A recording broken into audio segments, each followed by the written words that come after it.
모습 나의 소유 나의 모습 나의 소유 주님 앞에 같은 곳에서도 주님께 드려질 수가 있고 주님께 버려질 수가 있습니다. 같은 곳에서도 열정이 되살아날 수 있고 열정이 소멸될 수 있습니다. 주님, 우리의 마음은 주를 향한 열정이 깨어나게 하시고 주님께 우리의 마음과 소유를 다 드리게 하여 주시옵소서. 나의 생명을 드리니 주 영광 위하여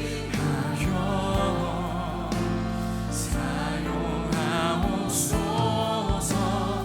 내가 사는 날도 나의 주를 찬양하며 기쁨의 제물 되리. 나를 받아주 나의 생명을 드리니 나의 생명을 드리. 우리 주님 앞에 우리의 마음을 드리며 예배합시다. 사용하옵소서.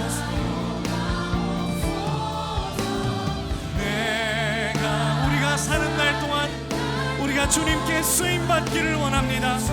버려둠 당하는 것이 아니라 주가 기뻐하시는 종이 되기를 원하며 우리 다시 한번 찬양하며 나가기 원합니다. 우리의 모든 예배자의 마음이 다윗과 같습니다. 주님, 우리의 예배를 받아 주옵소서. 나의 생명을 드리니 나의 생명을 드리니 주 영광 위하여 사용하옵소서. 내가 사는 날도 나의 주를 찬양하며 기쁨의 제물 되리. 나를 받아주소서.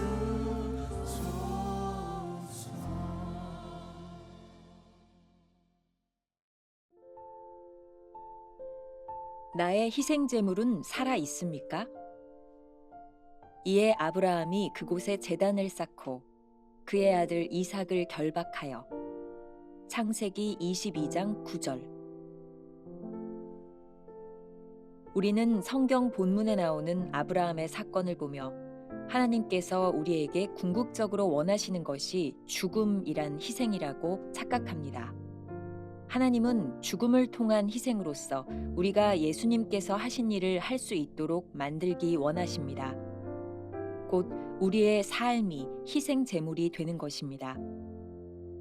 제가 주와 함께 죽는 자리까지 가겠나이다가 아니라 제가 주님과 함께 죽어 제 삶이 하나님께 드려지는 희생 제물이 되게 하겠나이다 라는 것입니다. 하나님이 우리에게 원하시는 것은 우리가 모든 것을 포기하는 것이라고 생각하기 쉽습니다. 그러나 하나님께서는 아브라함에게 이러한 실수를 하지 않도록 하셨습니다. 이와 같은 훈련이 우리의 삶 가운데에서도 진행됩니다. 주님은 어느 곳에서도 모든 것을 버리기 위해 포기하라고 말씀하지 않으십니다. 가장 가치 있는 단 한 가지, 곧 주님과 함께하는 삶을 위해 모든 것을 포기하라는 것입니다. 이는 이러한 삶을 방해하는 모든 것을 포기하는 것을 의미합니다. 주 예수 그리스도의 죽음과 일체가 됨으로써 다른 모든 것들을 포기하면 우리는 하나님과의 바른 관계 속에서 우리의 삶을 주님께 산 제사로 드리게 됩니다. 죽음을 위해 당신의 삶을 죽게 드리는 것은 아무 가치가 없습니다. 하나님이 원하시는 것은 당신의 산 제사입니다. 예수님을 통해 구원받고 거룩하게 된 당신의 모든 능력을 하나님께서 사용하게 하십시오. 이러한 제사가 하나님께서 받으시는 산 제사입니다. 김병삼 목사의 매일 만나 365 오늘 8번째 시간이 되겠습니다. 주님은 나의 최고봉을 가지고 우리들이 함께 묵상 나눔을 하고 있는데 한 주간 지나고 보니 어떤 느낌이 드시나요? 이제 포기해야 되겠다 이런 느낌이 드시나요? 아니면 이제 익숙해졌다 이런 느낌이 드시나요? 제가 조금 여러분들에게 권면드리고 싶은 것은 이왕 우리들이 잘 묵상하기 위해서 여러분들이 주님은 나의 최고봉, 우리가 보통 주나최 이렇게 얘기하는데 이 책을 한 권 가지고 있으면 도움이 되지 않을까. 그리고 여러분들에게 소개했던 계속 묵상 시간에 많이 언급되고 있는 순종의 길이라고 하는 오스왈드 챔버스의 전기입니다. 이건 제가 오래전에 읽었던 책이고 새로운 책은 아마 순종이라고 하는 제목으로 나와 있을 겁니다. 또 이 책을 기록한 비디 챔버스를 찾아서라고 하는 오스왈드 챔버스 아내에 대한 이야기도 책이 나와 있는데 여성분들에게 특별히 이렇게 관심이 갈 만한 흥미로운 책이라는 생각이 듭니다. 또 여러분들에게 소개하지 않지만 제가 이런 두 개의 두꺼운 가이드북을 가지고 말씀을 준비하고 있습니다. 제가 오늘 조금 있어 보이지 않나요? 네, 열심히 준비하고 이 말씀이 우리들에게 영적 자양분이 되기 위해서 노력하고 있으니 함께 따라오면 좋을 것 같습니다. 오늘 제목은 나의 희생제물은 살아 있습니까? 굉장히 어려운 힘든 제목이기도 합니다. 마찬가지로 계속해서 오스왈드 챔버스는 그의 묵상 가운데 한 두 개의 대지를 가지고 이야기를 하고 있는 것 같아요. 그 첫 번째 대지의 주제는 순종을 요구하시는 이유는 무엇일까? 하나님께서 우리에게 원하시는 것은 무엇일까요? 우리가 종종 잘못 생각하는 것이 있습니다. 하나님께서 우리들에게 원하시는 것은 단순한 희생이 아니라는 거죠. 그런데 우리는 자꾸 희생하면 죽는 것을 생각합니다. 깊이 생각하지 않으면 이 죽는 것과 희생의 차이를 구별하기가 쉽지 않을 것 같습니다. 오스왈드 챔버스가 오늘 쓰고 있는 한 문장이 있습니다. 하나님은 죽음을 통한, 혹시 여러분들이 책을 보고 있다면 이 통한이라는 말에 주목해 보세요. 하나님은 죽음을 통한 희생으로서 우리가 예수님께서 하신 일을 할 수 있도록 만들기 원하십니다. 죽음이 아니라 죽음을 통한. 바로 이 부분을 설명하기 위해 챔버스는 오늘 본문 말씀 이삭을 제물로 드렸던 아브라함의 이야기를 끄집어내고 있는 것 같습니다. 하나님께서 아브라함에게 진정으로 원하셨던 것은 무엇일까요? 이삭의 죽음이 아니라 이삭의 죽음조차도 불사하지 않는 아브라함의 희생을 요구하셨다는 거예요. 이 부분의 구분이 우리들에게 분명해져야 될 것 같습니다.